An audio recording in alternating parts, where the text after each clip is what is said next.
Please guys support करो। लगातार बम धमाकों से बहल रही है। इजराइल के हमलों में 10 गुना तेजी भी आ चुकी है और नई रिपोर्ट यह है कि हमास के कई लड़ाकों और कमांडरों को इजराइल ने सुरंगों में जिंदा दफन कर दिया है।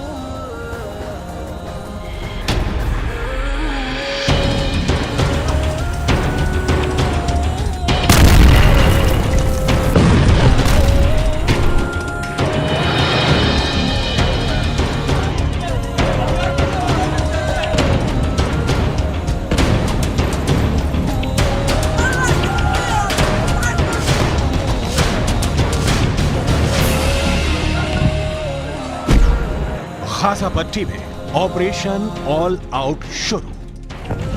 ईरान, सीरिया, तुर्की, जॉर्डन, लेबनान और मिस्र को लग रहा था कि इजरायली सेना जमीन पर जंग करने से डर रही है, लेकिन गाजा युद्ध के ठीक 20 दिन बाद इजरायली सेना ने ऐसा सर्वनाश गाजा में मचाया है कि अब तक गाजा में हमास के 25 से ज्यादा टॉप कमांडर मारे जा चुके हैं, जबकि लेबनान बॉर्डर पर हिजबुल्लाह के 48 से ज्यादा लड़ाके मारे जा चुके हैं। हम आपको दिखाने जा रहे हैं कि कैसे इजरायल ने गाजा पट्टी के उत्तरी इलाके में जमीन, आकाश और समंदर के रास्ते हमास लड़ाकों को रौंदना शुरू कर दिया है। हम आपको ये भी बताने जा रहे हैं कि क्यों प्रधानमंत्री नेतन्याहू ने कहा कि गाजा में दूसरे चरण का युद्ध शुरू हो चुका है और अब इजरायल की आईडीएफ ऑपरेशन ऑल आउट से पूरे गाजा में मौजूद हमास लड़ाकों को जमीन में जिंदा ही दफन करने लगी।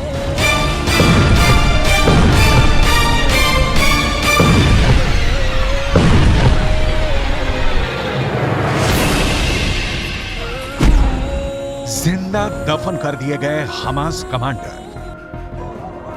7 अक्टूबर के बाद से हमास लड़ाकों को इजरायली सेना ने एक भी मौका नहीं दिया है कि वो इजरायली सेना और नागरिकों को तबाह और बर्बाद कर पाए। 3 हफ्ते से ज्यादा की जंग में 9500 से ज्यादा लोग मारे जा चुके हैं। 1405 इजरायलियों की मौत हो चुकी है, जबकि इजरायली सेना के 321 जवान मारे जा चुके हैं। वहीं हमास लड़ाकों और फिलिस्तीनियों की मौत का आंकड़ा 8000 से ज्यादा हो चुका है। ये मौतें तो सिर्फ ट्रेलर है, असली सर्वनाश 18 घंटे पहले शुरू हो चुका है। इजरायल की आईडीएफ ने ऑपरेशन ऑल आउट के जरिए जो विनाश लीला गाजा पट्टी के उत्तरी इलाके में शुरू की है, वो वाकई में रूह को कपा देने के लिए काफी है। देखिए इजरायली सेना कैसे गाजा में बड़ी इमारतों के नीचे मौजूद हमास की सुरंगों में मौजूद लड़ाकों को जिंदा ही दफन कर रही है।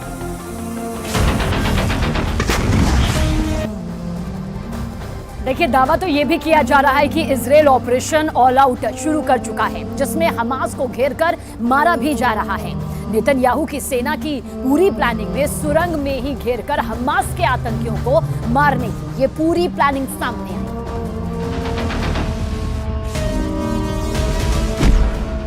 गाजा पट्टी में ऑपरेशन ऑल आउट शुरू। इजरायल की एयरफोर्स ने गाजा पट्टी, वेस्ट बैंक में 30,000 के करीब बड़ी इमारतों को कारपेट बॉम्बिंग के जरिए मिट्टी में मिला दिया है।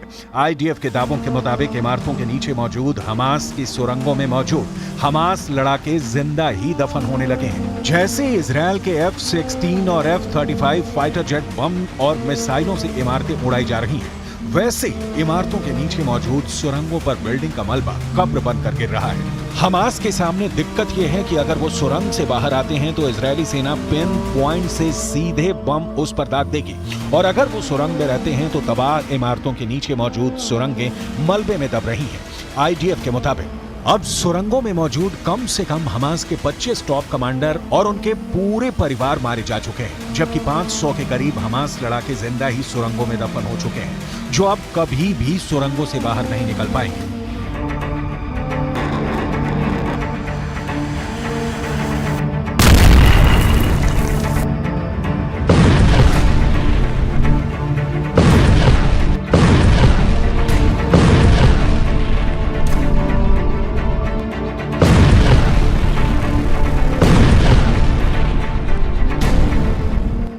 המלחמה על פי תוכנית. אנחנו מרחיבים בהדרגה את הפעילות הקרקעית ואת היקף הכוחות שלנו ברצועת עזה. הפעילות מהקרקע מורכבת וכוללת סיכונים גם לכוחותינו. נעשה כל שביכולתנו מהאוויר, מהים ומהיבשה על מנת להבטיח את ביטחון כוחותינו ולהשיג את מטרות המלחמה. F-16, F-35 ने चीर डाला गाजा। 41 किलोमीटर लंबी और 10 किलोमीटर चौड़ी गाजा पट्टी में पिछले 18 घंटे से इजरायली वायुसेना ने 150 लड़ाकू विमानों से अंधाधुंध बम और मिसाइलें बरसाई हैं। 26 से 28 अक्टूबर के बीच आसमान से फाइटर जेट और जमीन से इजरायली टैंक और तोपखाना हमास सुरंगों पर सीधा हमले कर रहे हैं। खबर आ रही है कि आईडीएफ ने ज़ोहोर अद-दिक में टैंकों से भीषण हमला किया है।